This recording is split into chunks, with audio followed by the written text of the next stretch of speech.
Have you ever wondered why the price of silver seems stuck, even when everything points to it skyrocketing? What if I told you we're on the brink of a massive silver squeeze, one that could see prices hit not just 50, not 100, but potentially $400 an ounce by 2026?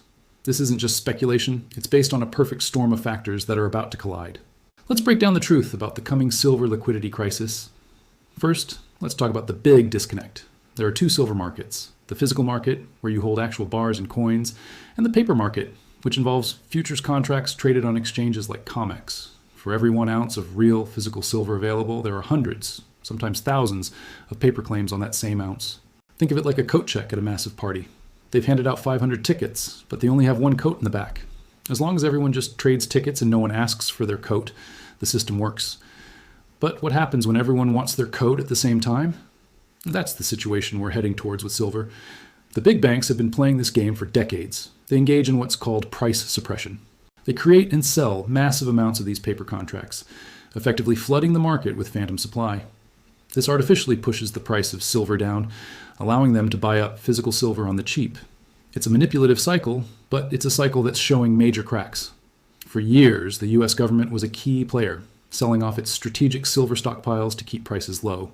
But that stockpile ran out in the early 2000s. Since then, the burden has shifted entirely to the banks, and they are running out of runway. So, what's changing? Industrial demand.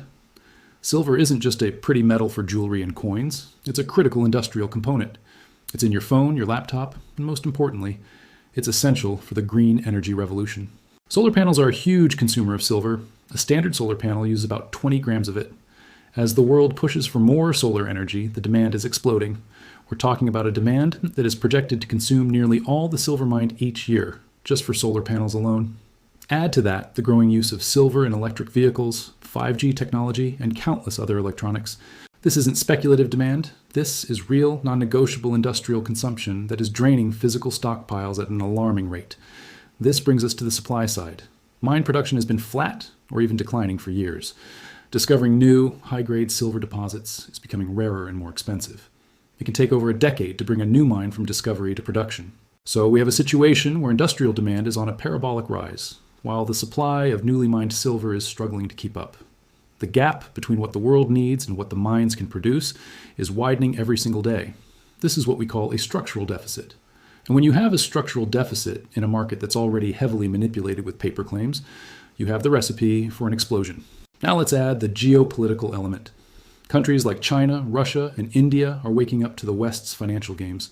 They've been aggressively accumulating physical gold for years to de-dollarize and protect themselves from sanctions. Silver is the next logical step. It's often called poor man's gold, but its strategic industrial importance makes it just as critical. These nations understand that controlling physical commodities is the ultimate source of power. As they continue to bypass the Western paper markets and buy up physical silver directly, they are accelerating the drain on available supply. They're essentially calling the banks bluff, demanding the actual coat instead of just trading the paper ticket. So how do we get to $400? It's a matter of when, not if, the paper market breaks. As industrial users and sovereign nations continue to pull physical silver out of the system, the warehouses that back the paper contracts, like those at the COMEX, will be emptied. At some point, there won't be enough physical silver to deliver to those who stand for delivery on their futures contracts. This is called a force majeure, a default. When that happens, the illusion of endless paper silver will be shattered. The price on the paper market will become irrelevant. The only price that will matter is the price someone is willing to pay for an actual physical ounce of silver in their hand. In a free market, free from paper manipulation, what would the price of silver be? Analysts look at historical ratios like the gold to silver ratio. Historically, it has been around 15 to 1. Today, it's closer to 80 to 1. If gold is at, say, $3,000 an ounce, a return to the historical ratio would put silver at $200. But that doesn't even account for the massive industrial deficit. When you factor in the supply crunch and the true industrial demand, estimates of $300, $400, or even $500 an ounce start to look not just possible, but probable. The year 2026 is emerging as a key time frame. The projected industrial demand, particularly from the solar sector, is set to reach a critical point where it outstrips all available supply. The bank's ability to continue suppressing the price will be stretched to its breaking point. When the dam breaks, the price reset will be violent and swift. Those holding paper claims, like ETFs that may not be fully backed by allocated metal, could be left with nothing. The only thing that will hold its value will be the physical metal itself. This isn't about getting rich quick. It's about understanding a fundamental shift in the global financial and industrial landscape. The game that's been played for 50 years is coming to an end. The disconnect between the paper price and the physical reality is unsustainable. The coming silver squeeze won't be driven by a group of retail investors on the internet. It will be driven by the unstoppable forces of industrial necessity and geopolitical strategy. The curtain is being pulled back, revealing just how little physical silver there really is. Prepare yourself for a world where silver reclaims its true value. Thanks for watching. If you found this information valuable, make sure to like, subscribe, and hit that notification bell so you don't miss our next deep dive. See you next time.